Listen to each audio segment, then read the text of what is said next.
some people, they said they had been, retrenched, meaning that, they lost their jobs, so many people have been affected by COVID-19, and we really pray, that, after the rain, that the rainbow will come out and that everybody will be okay. So I'm definitely joining myself in agreement with you in prayer that things will definitely be better. In the midst of it all, though, there are people who are, I've heard of people who are even getting like bonuses, etc. So where some people are, having it really badly, some people are not having it too bad at all. But one thing that we must all understand is that we're all in this together. Some people may not have been affected financially, but in some other way they're affected socially, so in some other way they have also been hit by this pandemic. So we must realize that we're all in this together, and it is together we can make sure we stamp out COVID-19. I'm Giwa Onafo, and it is time for Beyond the Surface. And today we're actually I feel like it's important to, because for a while now, our talk on coronavirus has sort of reduced, the passion and the energy with which we used to educate people, with which we used to make sure that people were in the know of what's happening and how to take precautions. We sort of have relaxed, I guess, over time, in spite of the fact that numbers and cases have been rising. I guess we have that disconnection because for some people, they maybe even had it, and because they never tested, they would never know. For a lot of people, it's just that, it feels like it's something that's happening to the politicians, to the rich people, to people far away. And so we go out. I know people who come to Ibadan and say, Are you people still in this corona pandemic? Because it feels like no one's walking around with their mask anymore. There are certain supermarkets I used to go to where they used to be so strict with it, making sure that you wash your hands before you come into the premises. Now they are no longer enforcing that. So you tend to wonder, are people feeling like maybe coronavirus is really not a thing to be taken seriously anymore? Toyosi Oloshunde is out there, and she's going to be talking to a few people on what their thoughts are, and if they feel like, there's no longer coronavirus, let us just go, to, status quo, and let us begin to do things normally. I'm going to talk to her for a few minutes, as she will also be talking to a few people and asking about their thoughts on coronavirus. Toyosi, are you there? Okay. For me, personally, I don't.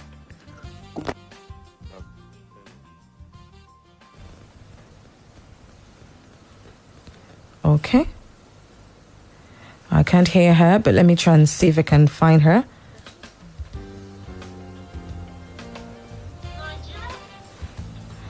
So, 2020. The index was of February from Milan, Italy, for a brief business visit. He fell ill on the 26th of February and was transferred to Lagos State Biosecurity facilities for isolation and testing. Shortly after, more cases were discovered, and the government had no option but to declare a lockdown. Post-lockdown, and fast forward 5 months after the first COVID-19 case was discovered. Have Nigerians lowered their guard on measures to combat COVID-19? I ask few people what they think, and here are their thoughts.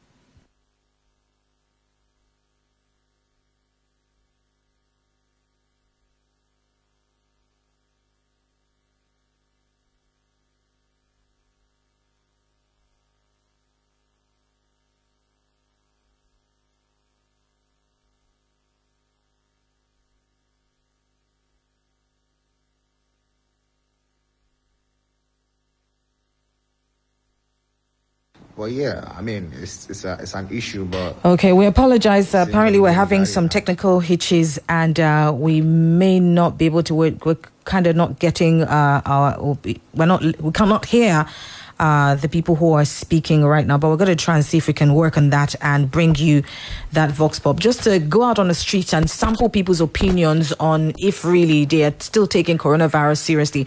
But I've got live in the studio, so let's move on real quickly. Hopefully before the end of the show we can sort that out and make that happen. We've got Paul Adekpoju in the studio. He's a Nigerian-based Devex contributing reporter. He's an academic and an author, and he covers health and tech in Africa for leading local and international media outlets, including CNN, Quartz. Best answer I can give to you for that question was made by the Director General of the NCDC when I interviewed him on similar issues like this. He said Nigerians no longer respect coronavirus compared to when we had Ebola. And the truth is this: as more cases are found in Nigeria for coronavirus, the mortality, we call it case fatality ratio, the proportion of people that are dying reduces. The last time I computed the one for Ibadan, it was around 0.9% of all cases resulted in mortality. Yes. For Lagos, it is much lower, because as more cases are rising, fewer people are dying. So you have to calculate. Now compare with the condition like Ebola virus disease. Even with the vaccine, they recently concluded Ebola virus outbreak in DRC. Was even with the existence of a new vaccine and drug, over 60% of the people that had the virus died.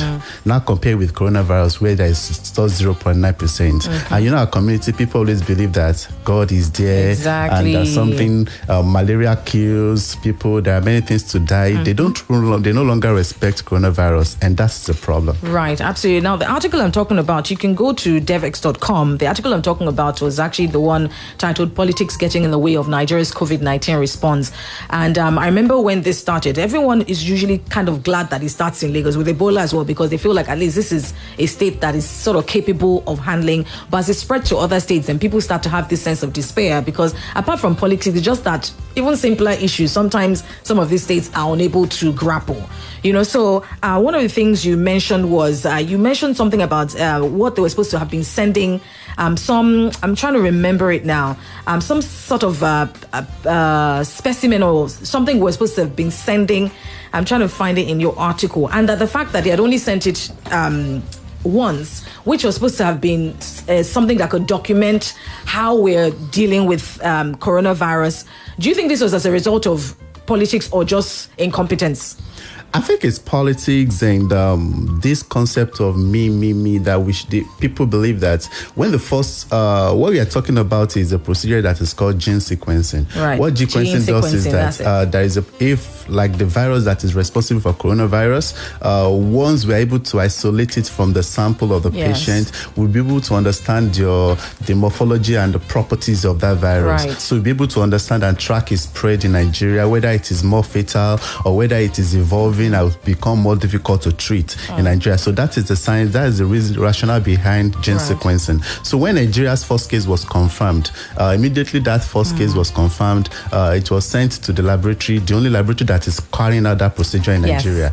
And in record time, in the duration that was faster than the US and China, we were able to publish that first sequence. And but when I talked to the person that is heading the laboratory, he mentioned that people in Lagos had intentionally, because people were hailing that particular laboratory in Nede, that they are doing a fantastic job, they are impressed. But it seems as if other centers, other laboratories, places that these samples are being they believe that EDE should not be the center of attention. People should not be giving a round of applause. That we are the ones that owns these samples, and we can keep it for as long as we want. Unfortunately, when I asked the NCDC DG about this, his answer was clear enough that they don't have the capability to intervene in this matter. So his hand aside, so the situation remains unchanged till now. Okay, all right. So, but would you admit though that, I mean, compared to how sort of the mortality rate in Europe, for example, even in Europe, they've looked as oftentimes people look at Africa and expect that we're just going to fall apart. And this is one of the things that sort of has shocked them. Do you think as a result of, people have said, is the fact that we're not testing enough, and that perhaps there are even places where people are dying, we don't know, is maybe it's going to be attributed to coronavirus. But would you say that Nigeria, at least to some extent, has shocked the world in how we have been able to, sort of react and how we have sort of handled coronavirus? The fact that the world is looking at us. I remember that it was it the wife of Bill Gates who had said something to the fact that we would soon be seeing people lying on the streets, dead. So people are attributing this also to the God factor, which we're very religious people. But what are your thoughts on that? On how, shocking enough, it's not as bad as we thought? Well, I think the dynamics in Nigeria and a couple of other African countries is quite shocking. Let me give you,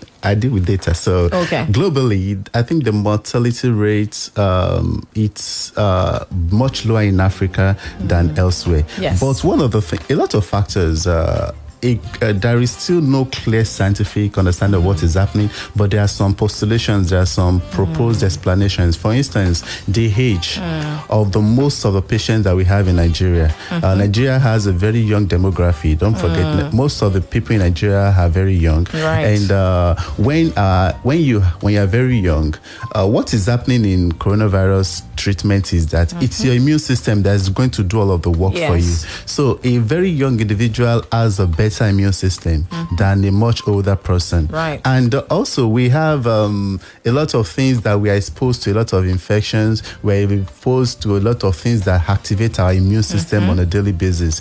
And one of the, I'm trying to give you scientific fact. So a particular study also found that in countries that they have high rate of vaccination for BCG, that is tuberculosis, that the mortality rate is reduced. And BCG vaccination is very rampant too. So I don't see it as a single factor.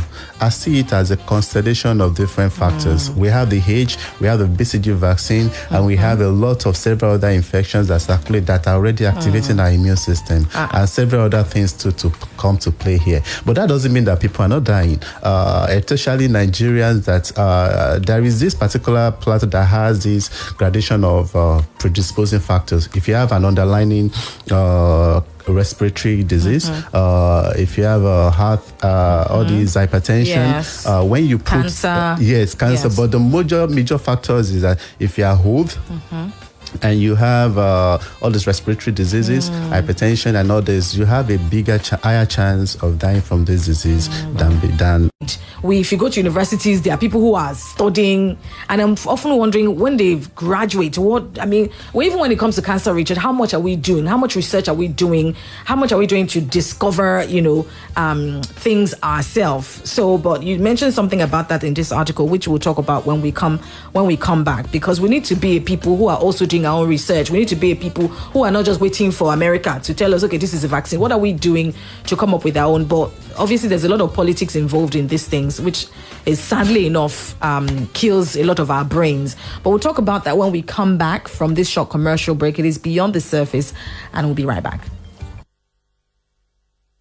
It's bigger, it's better, and it's all new. Get crisp and sharp images with 64 megapixel quad camera, smooth gaming and video streaming with 6.7-inch Infinity O AMOLED display and 5,000 mAh power battery that will last you all day long with 15 watts fast charging from the new Galaxy A series. The new Galaxy A71, A51, A31, A21s, A11, and A01 is awesome for everyone at affordable prices. Visit any Samsung store near you for more information or call 0800 Samsung. Hey, my people. Now the turn of the Johnson's family go tutorials.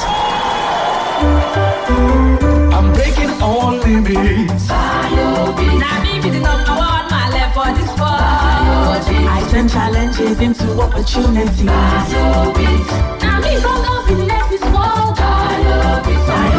Biofit Vitamin B Complex. Now the correct tonic for the family. It gets vitamin B1, B2, and B6. We go help pikin grow well. And it dey help women wey get belle to dey strong kakaraka. Give your family Biofit Vitamin B Complex. Make them for dey strong and happy all the time. Biofit Vitamin B Complex. Now to make a family day kampe. Na daily need industries dey do am. If after 3 days e no better, go see a doctor. Ẹ̀kan náà ló so ebi pọ̀, ṣùgbọ́n nígbà mìíràn ẹ̀jẹ̀ gan o. Ẹ ní ìrírí eré oníṣe tó dángájíá tó sì kẹ́bíjọ nínú eré adánilárayá tá a ṣe lónípele-ìpele tí àkọlé rẹ̀ ń jẹ́ Battleground. Lórí Africa Magic Yorùbá, ẹ wo àwọn àyíníke àti àyínípadà bí wọ́n ṣe ń wọnú ara wọn tí wọ́n sì ń gùnàyà lórí DSTV ìkànnì 17 àti GoTV ìkànnì 5 ọjọ́ Ajé sí Ọjọ́bọ̀ bẹ̀rẹ̀ láti aago 6 sí 7 alẹ́. Battleground àfihàn rẹ̀ lọ lọ́wọ́ lórí Africa Magic Yorùbá.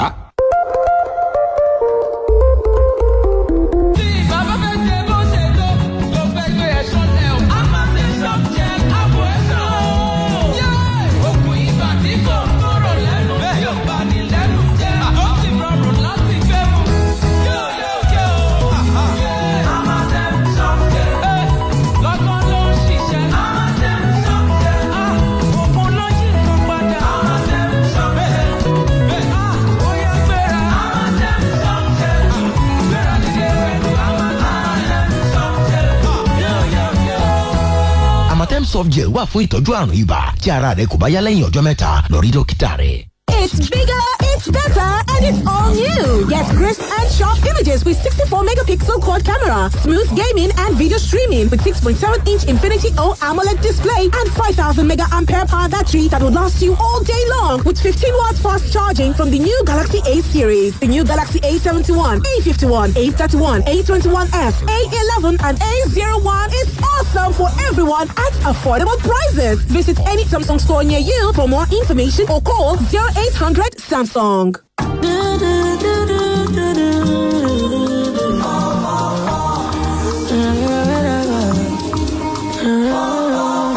You fit to do anything with the number. Everything is in no long thing with 444. No, let's scatter your brain with plenty numbers. I beg you, daddy number 444. Ọ̀rẹ́ mi máa lọ fọ́. Ó jẹ́ sáré lọ 444. Mo ní máa fọ́, máa lọ gọ. Control code in your heart. 444. Four meta is a metaphor. You can just for attention. You can subscribe for the time. Anywhere you go, whatever you do, you can use the number.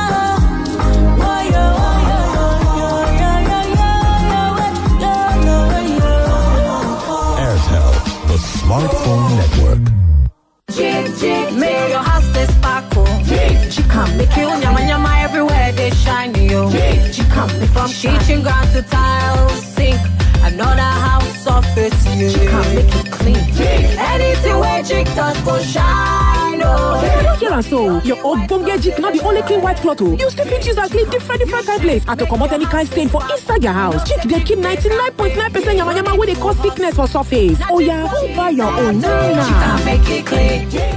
It's bigger, it's better, and it's all new. Get crisp and sharp images with 64 megapixel quad camera, smooth gaming and video streaming with 6.7-inch Infinity O AMOLED display and 5000 mAh power battery that will last you all day long with 15 watts fast charging from the new Galaxy A series. The new Galaxy A71, A51, A31, A21s, A11, and A01 is awesome for everyone at affordable prices. Visit any Samsung store near you for more information or call 0800 Samsung.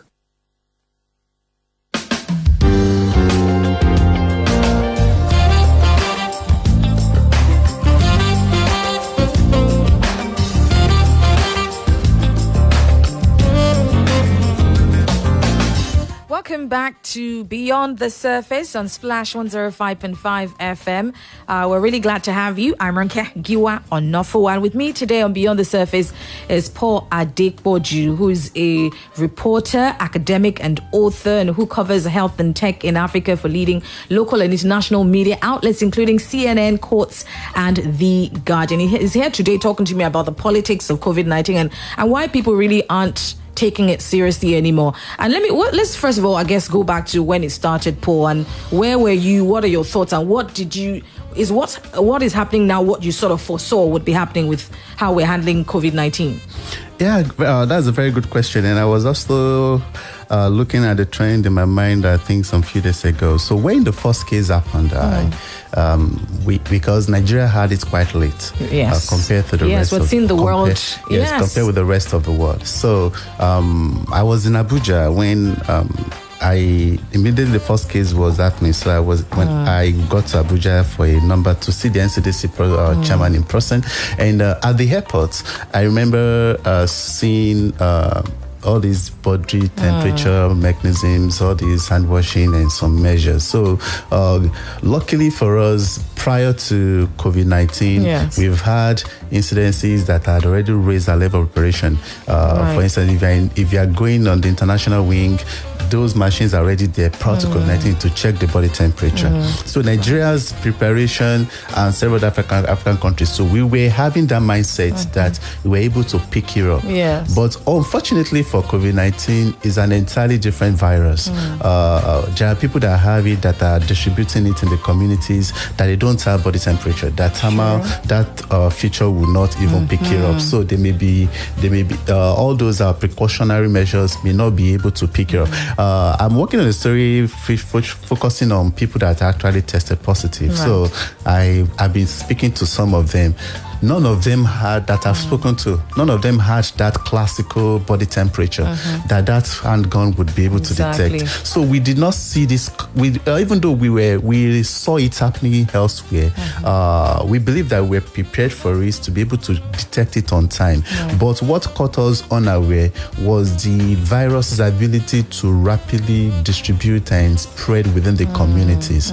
And the unfortunate part is that we are still seeing it as a national problem, but it's still peculiar from one point to another. Let me give you an instance. Nigeria. I like looking at the data a lot. NCDC, if you go, they have this data. So I always like looking at where is this virus killing more people. The areas where... As opposed to just where they have the higher numbers. No. Yes. That's so not the with problem. The death, yes. Where the areas that with the highest death rate. Yes. So what to do is that they have the stable number of deaths. Yes, exactly. Over the total confirmed cases. Yes. Oyo State has just 0.009. So that is like 0.9%. Places like Lagos currently has 0.01. So it's just 1% death. But if you look at Kogi has confirmed just 5 cases officially, but 2 deaths. So that is, if you transfer it to case fatality ratio, that's 40%. And those areas are where the major problem is, because obviously more case testing is not happening. If that is what is happening in the entire community, where up to 40% with the virus is dying in a particular state, and in some states is just 0.1%, then that is the magnitude of the problem that we are having. Absolutely, because I mean, what's happening, especially you talked about how it's sort of been left to each government to decide how they want to do. Is that a wrong move, or should federal government be doing more? Sort of like an umbrella, be doing more. You can. The federal government does not have the capacity or the legal backing to do many of those things. For instance, when you want to compel a state, you cannot really compel a state government to shut down its system. And we are seeing this playing out in different parts of the world. To look at the US, cities like Florida, they are now the epicenter of the virus because of the political dynamics. But what we are expecting, I think, why the Constitution and let's say to a large extent common sense is that when there is a virus that is killing your people, all hands ought to be on deck to solve this problem. So because the federal government does not have close direct relationship with the primary centers, those ones are very closer to the people to be able to pick up this infection and these diseases. So it ought to be a network of partnerships. The federal government would assist the state government in getting whatever they need in order to control this disease, while the state government will coordinate its primary health centers that are much closer to the people in order to do community testing and contact tracing. So everyone has his own role to play. Right. Now, with the easing of the lockdown, I mean, you said somewhere about how the easing of the lockdown just gave an impression that, you know, COVID is gone. It felt like COVID went on a holiday. But, I mean, was there any other option we had? Should we still have been in a lockdown, according to you? I don't think continuing to lock down the country is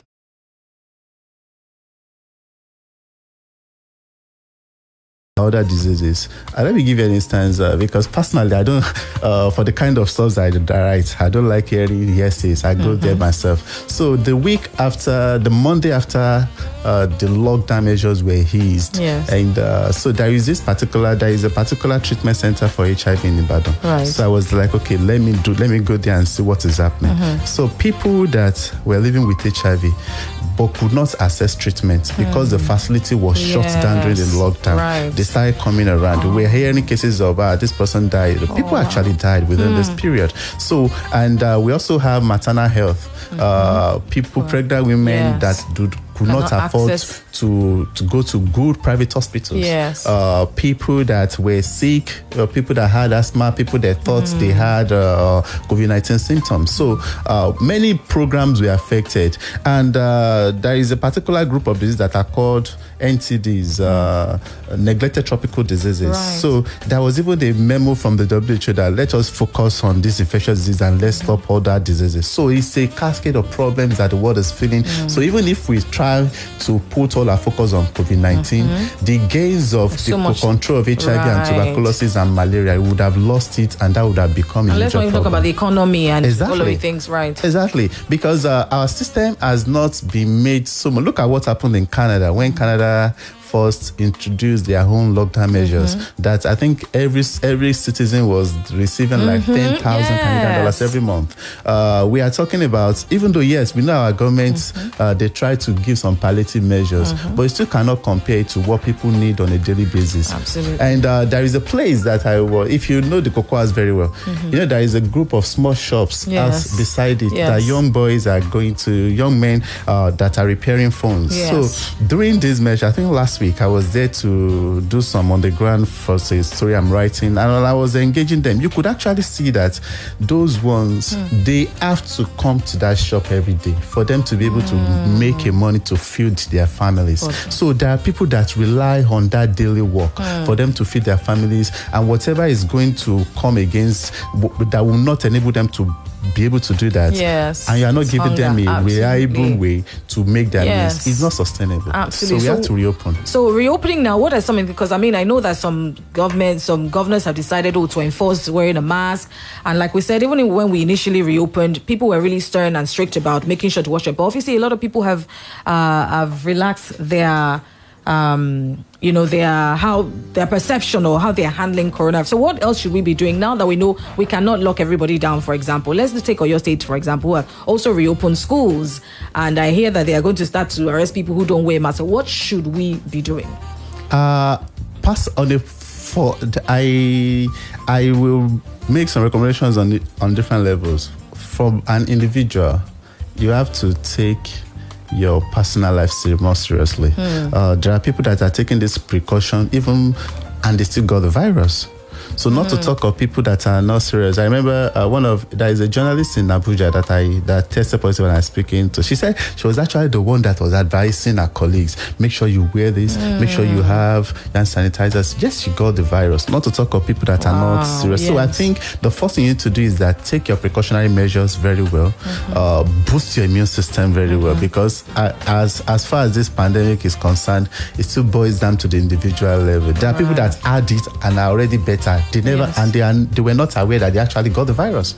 So, and there are people that got the virus and it led to their death. So, as a person, you have to work on yourself, boost your immune system, take your precautionary measures. While as a government, we have to really understand that if a pandemic escalates, if you look at the proportion of Nigerians with hypertension. A lot of Nigerians are living with hypertension. A lot of Nigerians are aged. They have parents at home. So when you know that, ask yourself a question. If this group of people, if they contact this virus, they have a high chance of dying. So are you willing to lose this particular group of people in your state, in your community? So they have to intensify. People will not do anything unless we force them, really. And that is why I was really happy when I read about the moves to actually start addressing people not wearing face properly. You go to everybody will say they have a mask, but even if you are going to a public place, they will say they want to see your mask. You put it on, you collect the tally, and you remove the mask again, and you go about it. So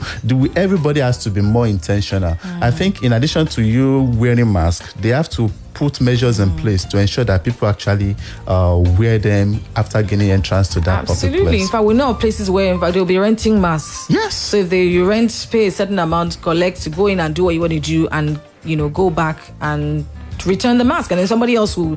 It's preposterous. We know of places where these things are happening. Then I think we need to do. I still see it as one of the drawbacks of the mask production. There are some masks that are very, very comfortable.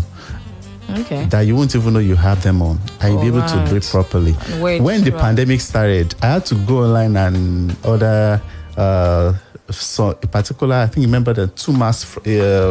I won't mention the e-commerce platform. They brought it in from China. You won't even know you have it on.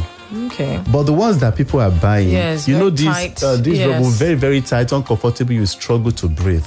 I think if the government can help in standardizing mass production so that it becomes more comfortable for people to wear and to stock, then people too need to know that you are doing this thing for your life too. So it's a whole cascade of problem that I think is a reflection of the status of our health and public system. Absolutely. Initially, because COVID-19 is not the only health problem that we are going to deal with. Next year, it may be another virus. It may be another disease. And what the better way to deal with it is to strengthen our health system, to strengthen the public level of public awareness. It's not a new thing to be washing hands. It's not a new thing. Yes. All these precautionary measures are not new. Absolutely. But it still shows that the health system is still incompetent, is still deficient in some lots of ways. Absolutely. And do you think that our leaders will learn it? Because I mean, we've lost a lot of people, especially public office holders, to COVID-19, because a lot of them, hopefully they will realize that, hey, we should have perhaps done better for even places where their healthcare system was better, they are still having issues, not to talk of us. So do you think that we're going to learn the lessons that we need to from COVID-19? I was hoping so too, but what we are really hearing in the news is quite unfortunate. Look at what is happening with NDDC, not NCDC, the NDDC, the Niger Delta. When the monies have been looted, exactly. So when that money came out, I was talking to a friend of mine that is dealing with all this medical electronics. That guy, if you want to have the kind of equipment that the respirators and the standard health system, how much do you need for a very good hospital? He said a city like Oyo State can do a lot with I think it was giving me like 500 million naira. Wow. We are going to have all the essential just equipment. 500 million naira. Now imagine the standard hospitals that they can set up with 500 million out of that 40 billion naira. So and I think many people are already used to traveling abroad for healthcare. Exactly. That they don't believe that that is needed. Then this made me to really appreciate something. Last year I was in the UK. A particular local community close to Oxford, and I was able to see their quality of primary health facilities that are serving as primary centers. You will see standardized doctors, specialists in obstetrics and gynecology, in emergency care, at primary health centers. And that means that whatever happens, people in that community will be able to actually access standardized healthcare, irrespective of what's happening. Absolutely. But unfortunately, our model here is that you get people out of the country. And African country that is also making a lot of sense in this regard is South Africa. I don't think when Nelson Mandela died, Nelson Mandela did not die in a hospital in London. He did not die in a hospital in the US. He died in an hospital in South Africa. Their leaders are also treated there too, because they also have something that is quite similar. That's why you see many of our doctors going to South Africa and all of this development, until we see traveling out as an option that we do not consider because of the nature of our emergency. Everywhere is shut down now, so you have to make do with what you have. We're all forced to be here so together. What I will encourage government is that, as much as possible, endeavor to have commit resources. You can do politics with the rest of resources. Commit resources to have at least 2 standardized health facilities in Ibadan or anywhere that you know that if the worst comes to the worst, I'm capable of getting good service in this health facility. Absolutely. And it's ironic that when we first of all talked about, when you're trying to talk about the looting that happened and all the money that we see that's not used to better this country, we have been talking about NDDC. But even with the NCDC, a lot of people have this, skepticism that a lot of people are just using this whole coronavirus to just... I know that they're trying to debunk when the Professor Abayomi was here, said they had needed 1 million. They had used 1 million to they had to dedicate 1 million per each case of coronavirus. I think, what are they feeding them in that? Well, let's be when you hear news like that, Lagos is different from NCDC. Yes.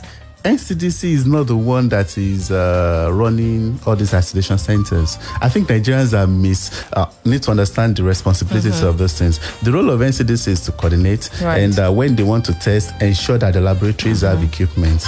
It's the state government are the ones that are even doing the contact tracing.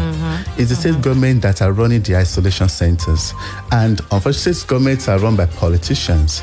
So while we may want to look at NCDC, I don't think we need to be specific about where the problem is, so that we'll be able to know to attribute these problems to. I agree with you that running isolation, there are rooms for all these fraudulent acts, but we still need to understand that it's still that lack of sense of nationalism that this thing is dealing with our country.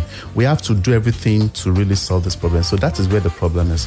Okay. Well, I'm getting a signal that we've got to round off, because I wanted to just very quickly look at, you talked about, one of the things you talked about is this, everyone just wanting for themselves. And because of that, they're not realizing that if we fix this country, we all win. But, and that's why even in the case when you mentioned how the things that are affecting science, for example, because people are not interested in science, you see, people are interested in self-promotion. And he said, but the error we make is that if we do our science well, everybody will be promoted. Why is that such a difficult concept? Yes, that comment is attributed to Professor Tomari. He's a WHO expert, and he's actually living in Ibadan. We had a 4-hour interview where we talked about it. He said, he captioned, we are publishing researches on malaria, a lot of publications on malaria, and yet malaria continues to kill more people every year. So what is the translation? And it's soup. When people that are not in science are hearing these things, they'll be like, then what is the contribution of Nigerian science to eradicating malaria and other diseases? And that is why it seems as if the science community is not having more authority about the running of things in Nigeria, because everybody is interested. I've already published this number of papers. I've gotten this grant. That's it. It's not really about really transforming it. It may be the intention, but we are not seeing this playing out in the real sense. Oh, wow, Paul. How can people read more from you and get more information? Because you're so loaded with all of this. Well, I think I share many of my stuff on my Twitter account. So okay, what's your Twitter? At Paul Adepoju. So they can see the links, because I've been doing a lot of coverages on COVID-19 for different outlets. Yes, you also write for devex.com as well. Yes, and medical journals like the British Medical Journal, The Lancet, Nature. So, yeah. Wow, great job. Well done, Paul Adepoju. Fantastic. And thank you so much for coming here. It's a pleasure. We appreciate you being here. Unfortunately, we don't have any more time, but I really do hope that from what he said, they are taking COVID-19 more seriously, not for anybody else, but for yourself. Because like we said, somebody else may be asymptomatic, but if you think, because it's my sister, because it's my family, and then you are not social distancing, you're not wearing your mask, you're not washing your hands, the way you will react to COVID-19 may be different from how somebody else may react to COVID-19. People react differently to it. So let's not use a one-size-fits-all for this situation, and let's all work together to make sure we stamp out COVID-19. Thank you once again, Paul, for coming. Thank you for listening to Beyond the Surface. We've got our COVID updates coming up at 10, 11, and 12, and of course, the major news package at 1. I'm Ronke Giwa Onafuwa. Good morning.